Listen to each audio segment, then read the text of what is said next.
One thing we've noticed at CISA and others have noticed too is that right now, if you look at the list of CVEs, the most impactful vulnerabilities, CISA also publishes the known exploited vulnerabilities list, which shows which vulnerabilities we know have been leveraged in cybersecurity incidents.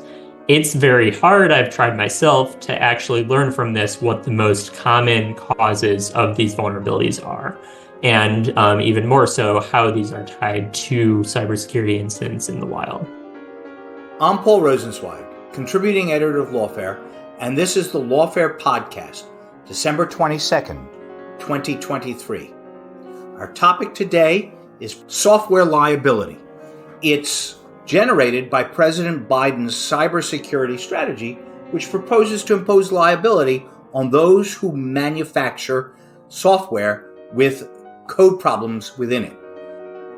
I sat down with Lauren Zabriek, Bob Lord, and Jack Cable, who are senior advisors in the Cybersecurity and Infrastructure Security Agency at the Department of Homeland Security, who are the go-to people on the topic of what it means to design secure software code. And as part of Lawfare's ongoing project to understand what secure by design might mean in practice, we're trying to identify the open questions, areas where research or inquiry might help our collective understanding of the concept and how it might work. In this podcast, CISA's three senior advisors on the topic who work on the cutting edge of secure by design and implementation give us their thoughts on research that would be of ongoing value to their efforts to define a secure by design standard. It's the Lawfare Podcast, December 22nd, on the topic of secure by design. The project on secure by design was motivated principally by President Biden's new cybersecurity policy, which advanced the idea that there ought to be liability of some form or another for those who construct insecure software, which of course necessarily means that you have to have some form of definition of what is in fact secure software.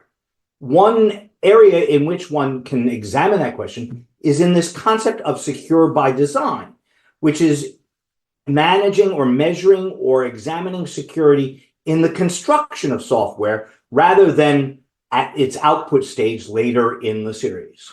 Lawfare has begun a project intended to add some salt to the tale of the definition of what secure by design means. We were struck with the idea that, for many people at least, secure by design was as much buzzword as it was a practical and realistic idea that was implementable. So at the same time that President Biden was essentially from the top down creating the idea of liability for insecure software, our friends at CISA, the Cybersecurity and Infrastructure Security Agency at the Department of Homeland Security, were, if I could characterize it, and this is my characterization, working from the bottom up, trying to figure out what people were doing in the real world and how secure software coding could be implemented from the construction phase, from the coding phase as it was developed to create the products that imbue so much of our lives. So I'm going to break our discussion down into kind of three big buckets of concerns, issues. One is economics. How do we incentivize people to do the right thing? One is policy.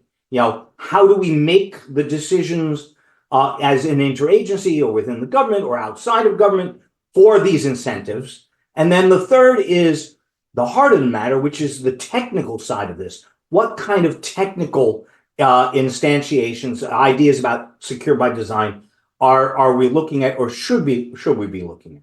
So I'm going to actually start at the technical level and ask you a question, Bob. I look at people who say we can do secure by design and add technical requirements. And then when I ask them what they mean by that, they almost always say, well, you've got to provide for the enablement of two-factor authentication, and we should not have hard-coded passwords in gear. And that's kind of where they stop. And those two seem obviously right and obviously easy. And if you're not doing those right now, shame on you. But that seems to me like too much like low-hanging fruit. So from your perspective, what are some of the most impactful changes we can make on the tech side? Where should we be looking for secure by design in the technical context? Yeah. So, and again, thanks for having us. I think this is a really great opportunity for us to share some of the things that we've been working on, and I think we have more questions than answers, and I think that that's an appropriate place. We do have some answers, we think, but we're also going to be flexible, and as we learn new things, we're going to change our minds based on data. So I think if you go back and you take a look at the Secure by Design white paper that we released in April, and then we revised most recently in October. What was interesting about it was the first version. I think we probably spilled a little bit too much ink on some of the tactics that you were talking about. And one of the things that we did is we got a lot of feedback from folks saying, aren't the principles really what you're trying to talk about? And that is, in fact, exactly correctly. So when you take a look at the evolution of quality and safety and security outside of the software world, you start to see that there are certain patterns that have emerged that we just don't see in the world of software. And so that's why we went back and we really fortified the section on the principles, the core principles, because we think in many cases those are lacking. So while there are technical issues that we need to talk a lot more about, we really think that some of the core principles of taking ownership of your customer security outcomes, like that's actually something that we should make sure that companies are thinking about at the highest levels, engaging in radical transparency. We don't really know what good looks like in terms of how sausage gets made, like what is the best SDLC that you can imagine, or what are the flavors. We still have lots of models, but we don't have enough transparency from those who are building the systems to really democratize all of that. And then, of course, the third principle is leading from the top, because when we take a look at the evolution of security and safety and quality outside of our world, it really comes down to senior most business leaders making it a business priority to drive the change. So we kind of start with that as the framework. And in terms of the technology, you're exactly right. So I think a lot of folks do focus on some of those individual tactics.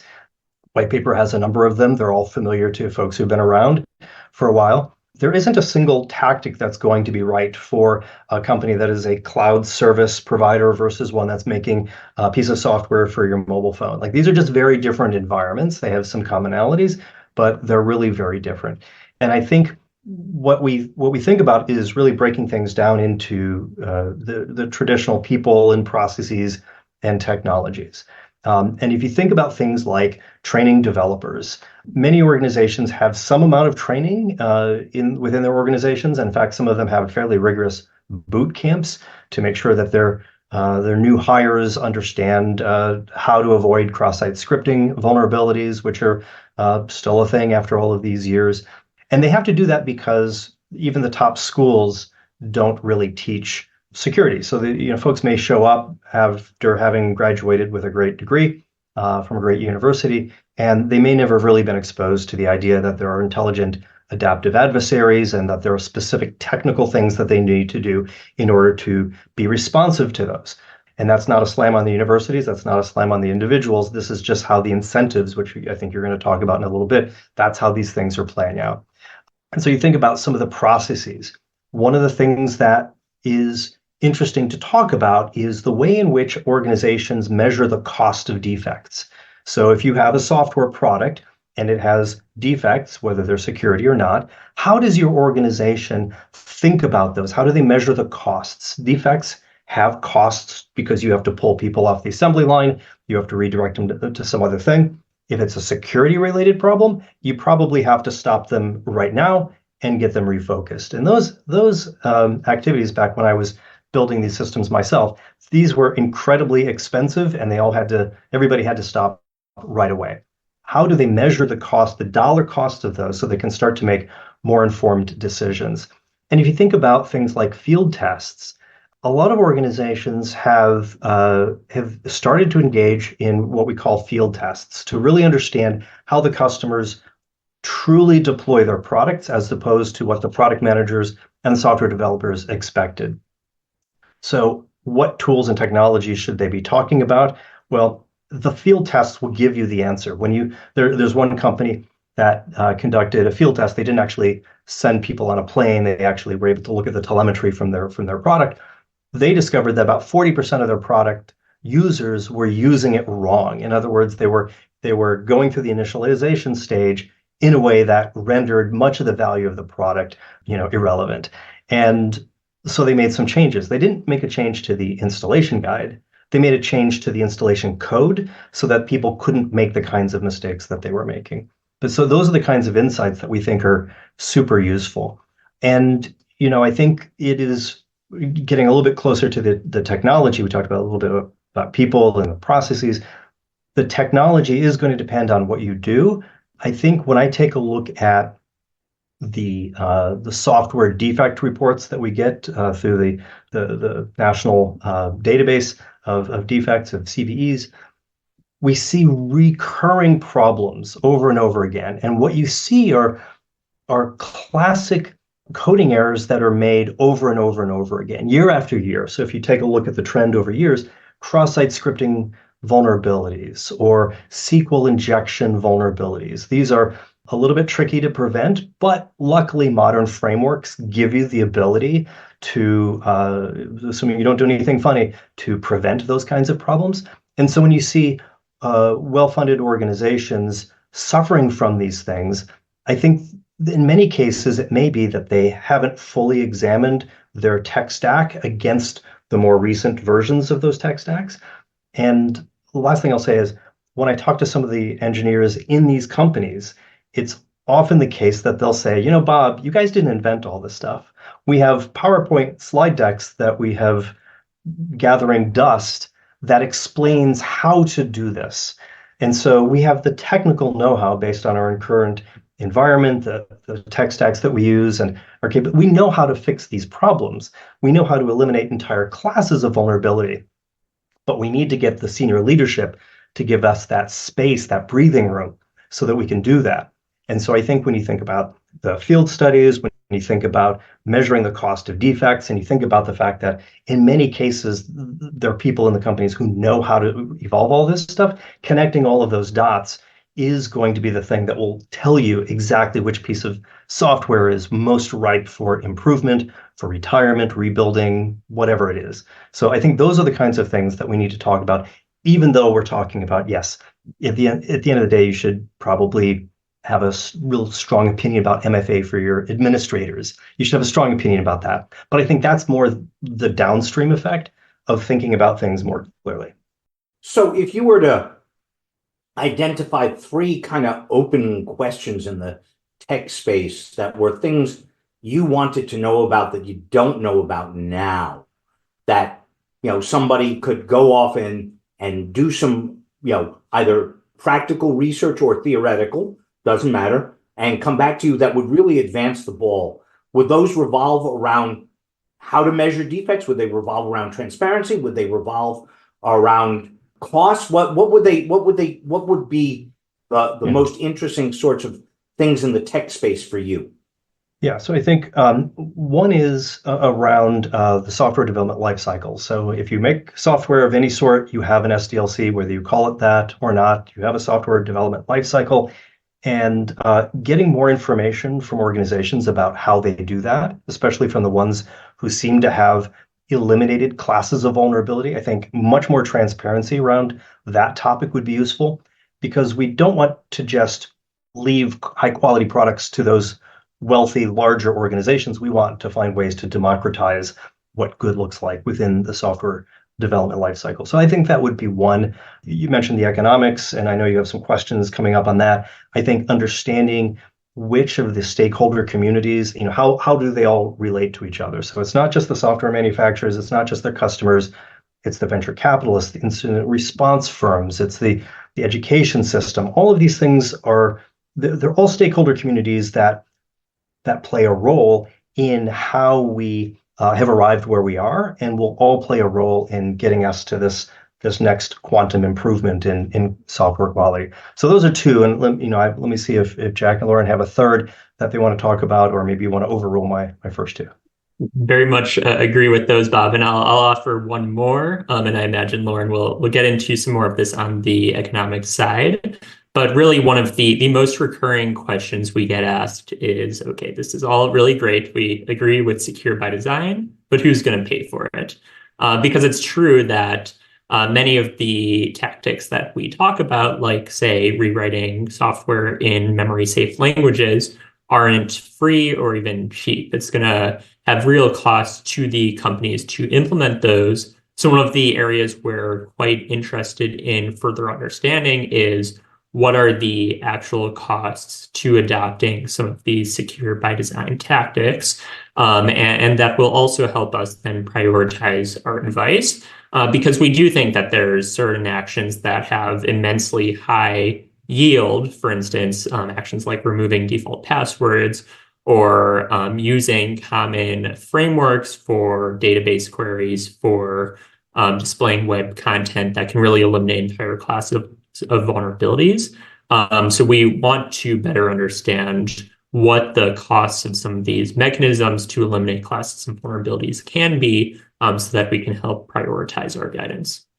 Yeah, and I would just add to that on the question of who pays for this. This obviously is a guiding question for us, right? We talk about, we won't be able to really address the software and security problem until we address, this question of who pays. And I think this is really important for not only software manufacturers, but for the entire industry and the ecosystem.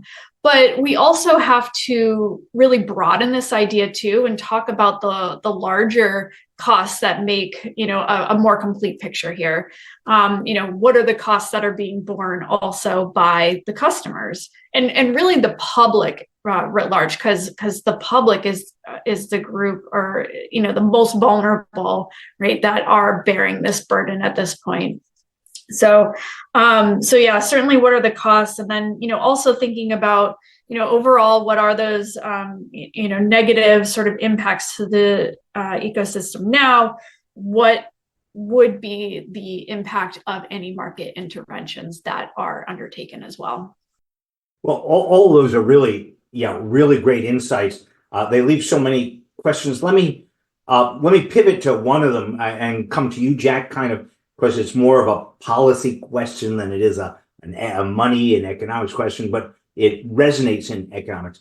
But you rightly, I think, posited that there's a whole panoply of people with responsibility here, from the developer to the implementer. I mean, you did a whole list, and rightly so. What do you see as the ways of coordinating amongst all those people? What are the things that you're looking for in ways of understanding who's best suited to take the lead in any particular situation? How do CISA conceptualize its balance between what should be mandated, what should be voluntary, that whole 9 yards of policy issues relating to pushing people in the right direction or nudging people, to quote my former law professor, Cass Sunstein?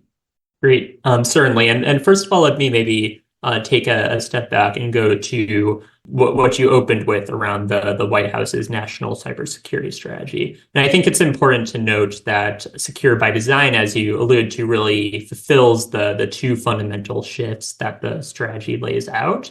First, by shifting the responsibility of cybersecurity from those least capable, whether small businesses, individuals, hospitals, school systems, you name it, onto those who are most capable, and namely in our work, the technology manufacturers.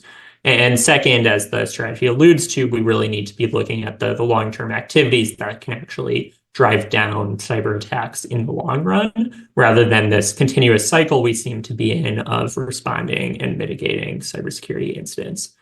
So as a result of that, we've been working really closely with a number of interagency partners to drive forward secure by design. And to the point of your question, we are looking at this from both kind of the approach of bottom up and top down. So how that works out, and one thing you'll notice with us if you spend any amount of time with us, is that we make a lot of analogies to the auto industry. Maybe sometime later, Bob can take out his collection of Unsafe at Any Speed copies by Ralph Nader. But really, we think there's a lot of parallels to be noted there. And in that case, it was indeed a combination of both top-down enforcement and bottom-up work on behalf of the auto manufacturers. Likewise, at CISA, we really see our role as helping facilitate the kind of common knowledge base of what good looks like here, what sorts of actions should software manufacturers be taking, and how we're going to go about this in the coming year. For instance, you can expect to see us get much more specific and crisp in our asks to the software manufacturers, and be working alongside them to get public commitments. So the first instantiation of this was with a pledge we did coming out of the White House's Summit on K-12 cybersecurity. We worked with a number of the leading education technology software manufacturers to get solid commitments from them to specific secure by design actions. We're going to follow this up with a much broader secure by design pledge, looking to get commitments from the largest software manufacturers across sectors to show specific progress. So that's on the voluntary side. And at the same time, again, like we saw with the auto industry, we know that voluntary action isn't always enough. So we're very encouraged by the National Cybersecurity Strategy's direction on software liability and continue to engage in those discussions. And like I mentioned, we really do see our role at CISA as defining the set of best practices that organizations should be adopting. So for instance, what sorts of vulnerabilities and actions, to get to some of Bob's points, really are unacceptable and should we be urging companies to systemically eliminate? How can we at CISA best go about defining these best practices?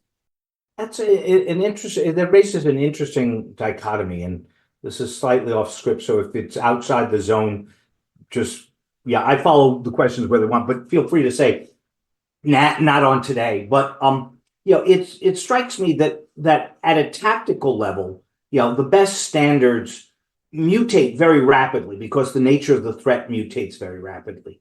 What is your perception of how that would apply at the next level up, at the principles level that Bob was outlining earlier? Are you comfortable with the idea that collectively, whether it's CISA or CISA plus the community, we can identify principles that are sufficiently enduring that they can guide us for the next 3 to 5 years before we have to revisit them? We do think so, and that's really what we aimed to lay out with our Secure by Design white paper, the principles that Bob mentioned of taking ownership of customer security outcomes, leading with radical transparency and accountability, and leading from the top, ensuring that the business leaders of these software manufacturers really are driving the security shifts in their organization. So we do think that these principles are going to be enduring and something that will guide us through this transformation with Secure by Design. The specific tactics, actions that manufacturers should be taking can and likely will change over time. So it's important to build in flexibility there. But really, we do think that we can align around these principles. Indeed, we've had robust international alignment. We're up to, I believe, 13 countries who have co-sealed our Secure by Design guidance, including the Five Eyes, various EU member states, Japan, South Korea, Israel. So some really broad international showing. And the principles are front and center. They're guiding us forward. Of course, it's not just enough to have the high-level principles. We need to distill those down into specific actions companies should be taking. But to your point, we do think those can be enduring. So same broad question that I asked Bob, from your policy perspective, where are the gaps in your knowledge? Where are the things that you would love people to help you fill in your knowledge base so that you would be better positioned to move that whole principles development process forward? Great. I'll offer a couple and also welcome Bob and Lauren to chime in. But really one of the biggest questions we have is how do we look at existing standards, existing frameworks, and tie those together when it comes to Secure by Design? So there's a wide variety of framework standards coming out of NIST, international standards, industry, that lay out expectations for security, many of which focus on software development. And one of the kind of enduring questions we've received, and we'd like to put back to the broader public, is how do we go about harmonizing these? And how do we go about ensuring that we have an agreed upon definition of what secure by design looks like? And kind of a related question to that is, what is the right balance of outcome-based factors versus process-based components? So if you read our Secure by Design white paper, you'll see that there's a mix of both. And part of that was intentional because we think there's specific aspects of products that can be measured as an outcome. For instance, there should never be a default password in that product. And other components, like they should use a well-known framework to make database queries and so on. But there's also these broader process questions, like how are you training your developers, or how are you as a business approaching security? So I think we'd be quite interested in exploring what is the right breakdown there, particularly as, for instance, conversations around the national cybersecurity strategy and liability advance. Where should we be looking to specific product-focused outcomes versus what are some of the broader processes that should be in place to help enable those? That's exactly right. So understanding where can we get the most benefit? Is it by understanding the process by which the software is made and helping establish improved guidance there? Is it in the outcomes based? I think that's a really important area for us to think about. Going back to one of the statements you made earlier about how the attacks are changing and evolving, this is absolutely true.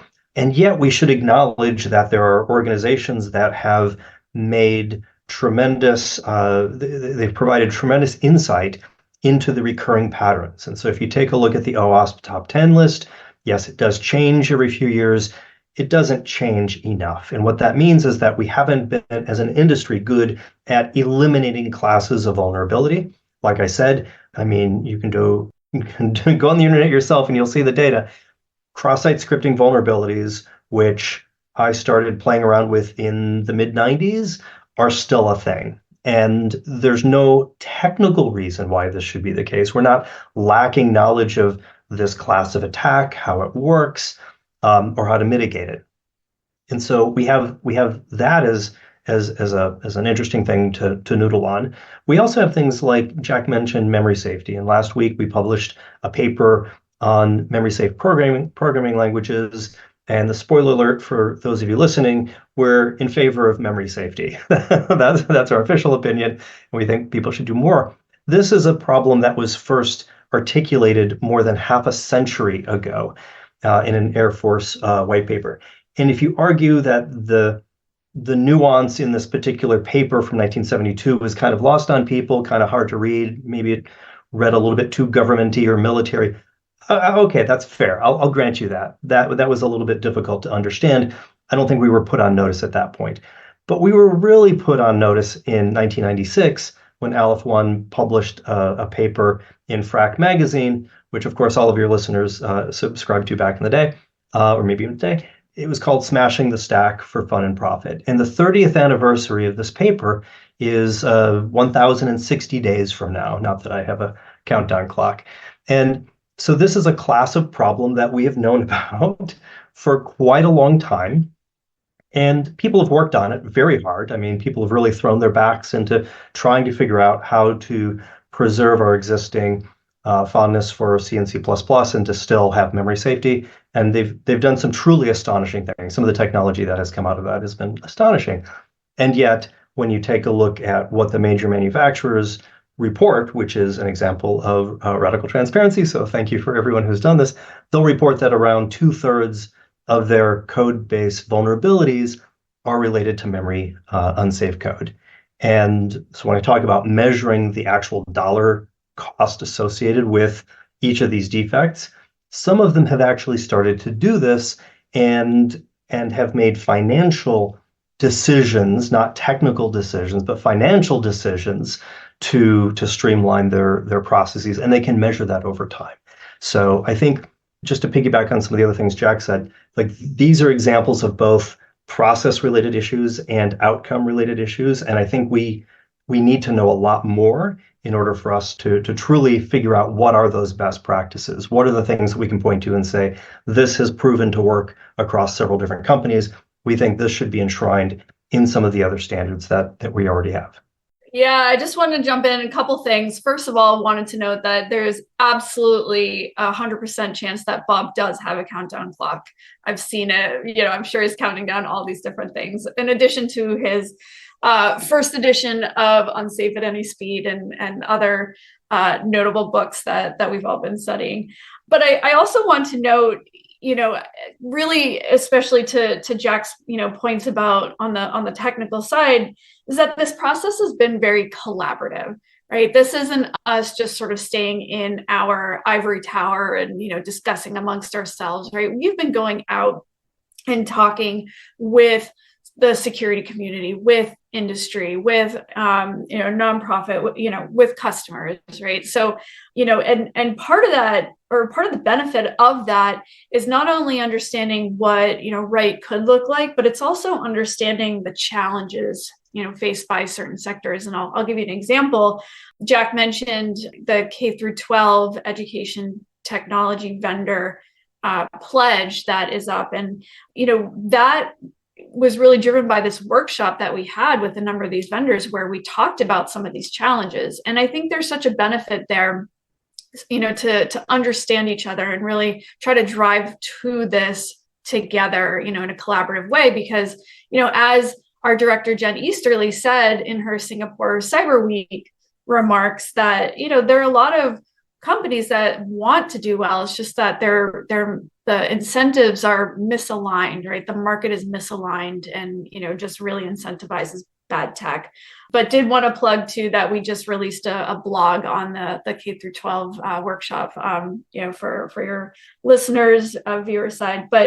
And then the last thing I'll say too is, on this idea of costs and, how much, individual actions cost and things like that, we also have to consider the benefits, right? The upside of investing in these things and how they can balance out, and what productivity, and reinvestment can those fixes or not fixes, but those investments yield for a particular company. So, again, a lot of that focus has really been on, what's this going to cost me as a company? But we also have to be looking at the benefits, not only for the company, but for the public and our nation as well. But they're there, and we need to study those as well.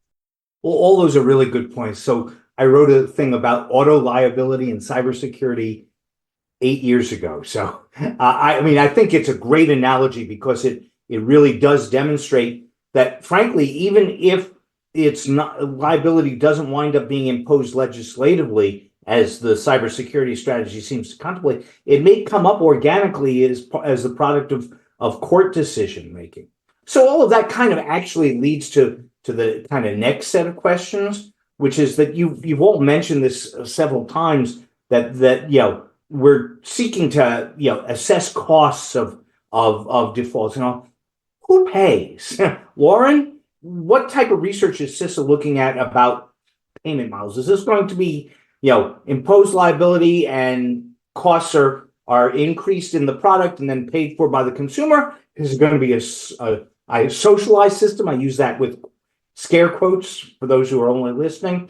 What is the right distribution? How do we think about the right way to distribute risk amongst all the stakeholders? Because Jack identified, a half dozen.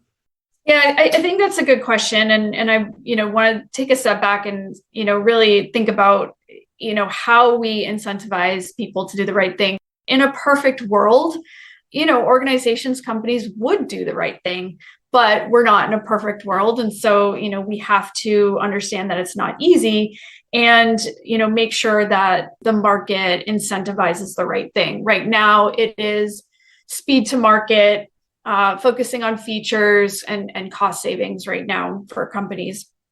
So how are we going to shift that, and who pays? We don't know. This is a question that we are intently focused on. Again, we want to understand what are the micro and the macro costs of just implementing certain investments, certain actions. But, from also a macro perspective as well. What are the upfront and sort of fixed costs and costs over time, and how much it may cost to change, to a memory safe programming language, for example. What are some of the investments that need to be made in certain tooling, and maybe even some investments in structuring the business? But also want to emphasize that we could make the secure way the easy way, right? And make sure that what is invested in the business really helps the developers, right, do what is needed. So certainly a really important question. Again, want to say that we, in this investigation of those particular costs, we also really want to take a wider step back here and understand, what are the soft costs that customers are paying for as well, right? So to compensate for poor quality software, what are people paying for all the lawyers and the incident response firms and the crisis communications and lost productivity? That all goes into this whole idea of costs to customers and to the manufacturers. And then, of course, in the aggregate, that really leads into this residual business risk, which then, of course, is a really big national security risk. Is that an area where you think you have a knowledge gap? How to not characterize but quantify these soft costs that you were talking about? Yes. Yeah, those are areas that we want to understand more, the soft and the hard costs, as we like to call, on both left and right of boom. Luckily, we do have an office of the chief economist that we're working with, and so we're hopeful that we can, kickstart a lot of this research, but certainly welcome and look forward to the academic and research community's thoughts on this as well. What other kinds of economic related questions do you have that people could help with? Well, I think, when it comes to this idea that these sorts of investments or, making products secure by design will harm innovation, I think that's something that a lot of people, maybe a lot of organizations are asking, right? Because I think that's the traditional way of framing it. If we're investing more in certain areas like security, how is this going to impact innovation?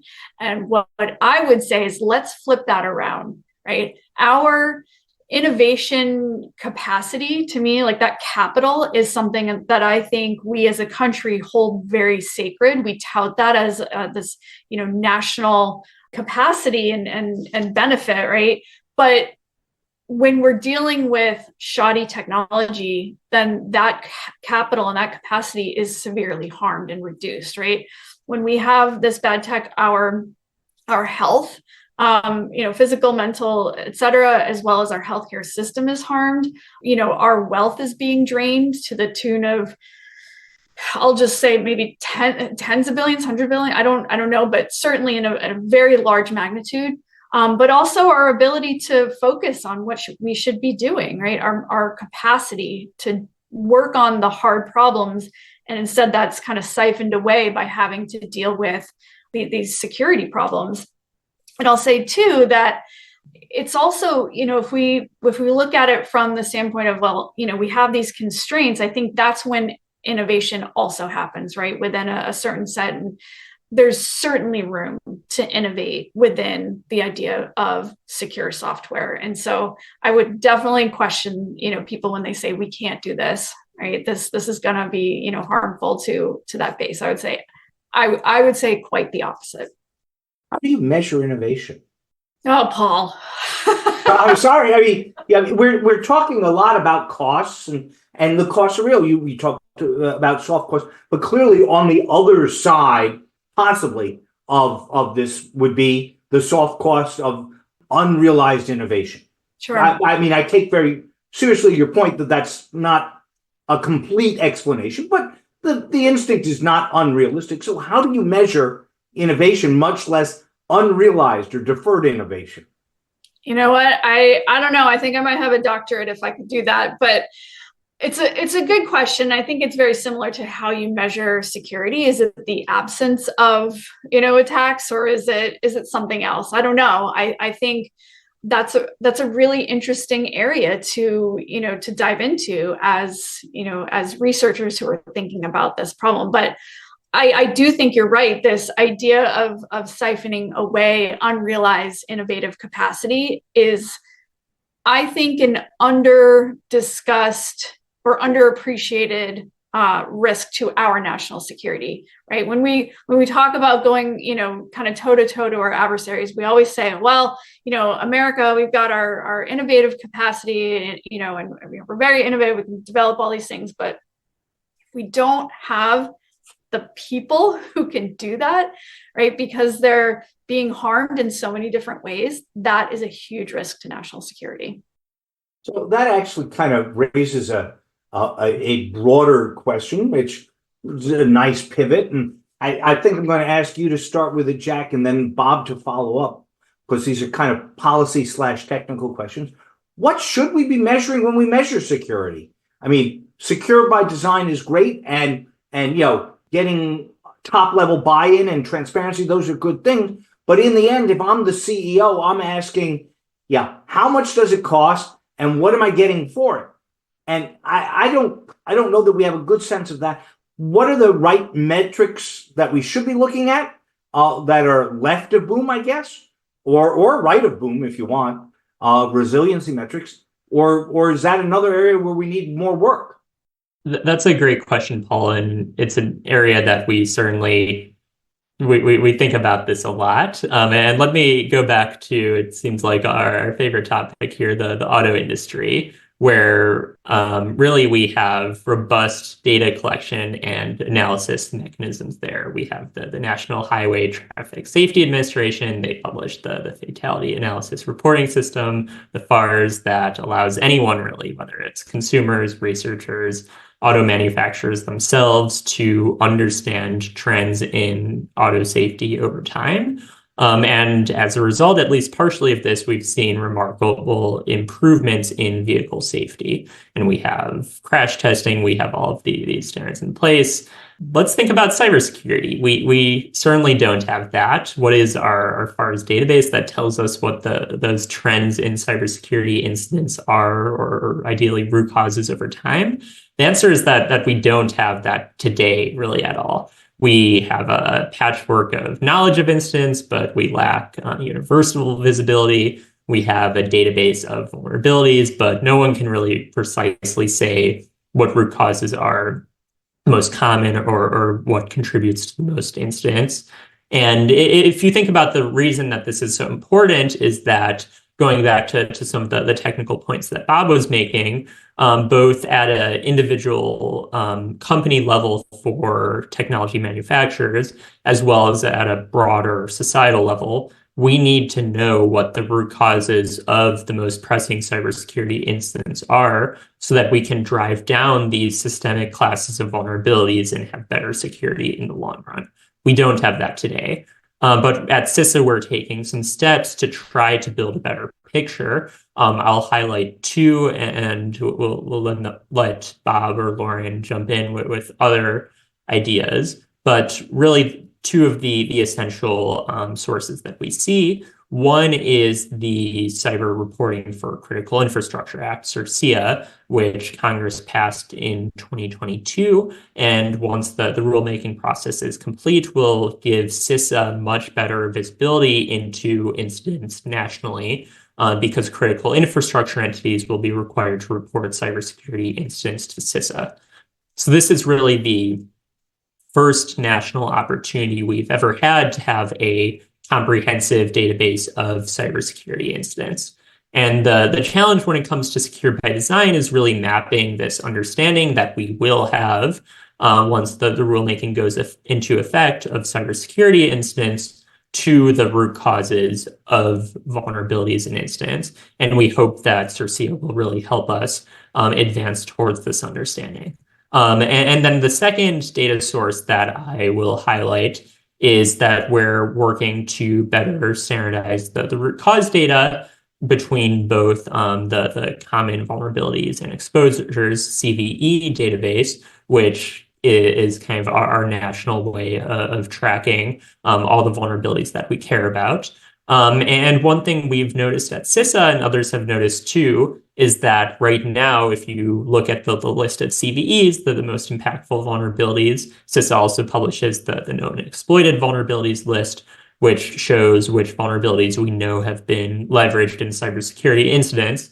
It's very hard, I've tried myself, to actually learn from this what the most common causes of these vulnerabilities are. And even more so, how these are tied to cybersecurity incidents in the wild. So we are working to better reform that because we want, much like in the auto industry, we want to know what the root causes of vulnerabilities over time are, so that both we nationally as well as individual manufacturers can go back and look at and say, hey, we've got a lot of cross-site scripting vulnerabilities. We've got a lot of memory safety vulnerabilities. Those don't seem to be going away, yet we know how to eliminate these for the most part from software. What can we do to improve that? Yeah, and I'll just jump on that too, absolutely to what Jack said, and also wanted to note that, because of our really imperfect understanding of security or insecurity and risk, we have traditionally tried to measure this risk by sort of this outside in analysis and looking at what customers are doing and like the way their systems are deployed, or what sort of tactics they're using as far as phishing tests and things like that, right? But we tend to, in our country, push security to the farthest endpoints, and really, if our technology isn't going to be designed safely or securely, then it falls on humans, it falls on us, right? And we as humans are very sort of imperfect at being able to detect all the threats and knowing exactly what to do, especially when attackers can often sort of exploit cognitive factors and things like that. So we have to really shift this understanding of what are the things that the tech, right, that we're using that actually contribute to risk and insecurity, and shift it away from what the customers themselves are doing. Bob, you get the last word on measurement from a tech perspective. Yeah, just one, just to underscore some of the things that Jack said, just around our when we compare our industry's knowledge of how accidents happen, it is in the very earliest stages. So that's a great opportunity for folks to think a little bit more about what other industries have done to achieve higher levels of quality through metrics. Jack and I did a great little video. It was a 20-minute condensed version of our Black Hat talk that we gave this year. So that's on our CISA website, and you can drop that into the show notes. But in it, we show some graphs from other industries, and it becomes more and more clear that we simply don't have these kinds of metrics in our world when it comes to software quality. And so, I think there's just tremendous opportunities for innovation and improvements in that entire field. And then just kind of back to some of the themes that have been going on here. I think one of the things that is important to understand is, just like in the 60s when people bought, or the 50s and before, they bought cars based on things like style and lifestyle and performance. One of the radical things that happened wasn't just the publication of Unsafe at Any Speed, but it was the socialization of this idea that cars could be safer, that the problem of accidents wasn't solely the nut behind the wheel. It wasn't always just the other guy. That cars had a role in the prevalence and the impact, if you will, of accidents. And so we didn't just get better at hiring more ambulance drivers and more paramedics. We got better at a whole bunch of things, including making cars safer. And so back to the economics argument, one of the things we're trying to do is to figure out, how do we socialize this idea that software can be radically more secure than it is today? It will never be perfect, but we can do a lot to help the software manufacturers think about how to do that if we can help generate demand, so secure by demand, and if we can figure out how to take all those different stakeholder communities that we talked about and get them to figure out what their role is and what little 5% improvements here or there, little course corrections, that will start to add up to something really large. So I think the demand side is one that we really do need to study a lot more, and I think that's going to be one of the primary areas of hopefully our innovation over the course of the next few years. Well, all this has been great, and I'm left with at least a half dozen more questions about how do we deal with open source software. Is there a role for professionalization in the community? What's the best way to characterize market failures? Who should be collecting the data? Is it CISA or someone else? We could go on for forever, but we will not. So with that, let me go once around the horn. Final thoughts from you, Bob, Jack, and then Lauren. Sure. Again, I think we need to believe in the idea that software can be safer, and good things will flow from that. Jack. Great. I'll leave it at that. Again, as we've alluded to several times during this podcast, we are not going on this journey alone, and we don't want to. So we want really everyone who's listening this to help us, to join us. Please do get in touch. One aspect I'll mention is we'll shortly be releasing a request for information on Secure by Design. Please do respond to that. Please engage with us. Please tell us if you think we're right. Please tell us if you think we're totally wrong. Please help us do better here, because we really do think this is one of the most fundamental shifts we will have in spurring more secure software and helping protect our country. So please do work with us. Lauren? Yeah, +1 to everything Jack and Bob said. What I want to emphasize is that this isn't just, because we want better design software per se. We do, but it's really about safety, right? Safety of our people. When we think about national security, sometimes I think we forget about that really critical aspect, is that it is about protecting people and making sure that we are able to show up and do our work and bring our full selves to everything we do and protect our country. So that's what it's about. So as you think about this, really think about how this is a safety issue, that we're protecting people, and that this is just, as Jack said, a huge fundamental shift and something that is going to benefit us for generations to come. Well, on that uplifting note, or set of notes, my thanks. Thanks again to Bob Lohr, Jack Cable, and Lauren Zabier. I'm Paul Rosenzweig. I thank you all for listening and invite your feedback as we go forward with this endeavor, both privately at Lawfare and publicly at CISA. Thanks for tuning in. This Lawfare podcast is produced in cooperation with the Brookings Institution. You can get ad-free versions of this and other Lawfare podcasts by becoming a Lawfare material supporter through our website, lawfaremedia.org/support. You'll also get access to special events and other content available only to our supporters. If you're inclined, please rate and review us wherever you get your podcasts. Look out for other podcasts, including Rational Security, Chatter, Allies, and The Aftermath, our latest Lawfare Presents podcast series on the government's response to January 6th. Or you might also want to check out our written work at the lawfaremedia.org, and especially our Security by Design page that collects some of the writing we've done on this same topic. This podcast is edited by Jan Pacha Howell, and your audio engineer for this episode was Kara Schillen of Goat Rodeo. Our music is performed by Sophia Yan. As always, thank you very much for listening.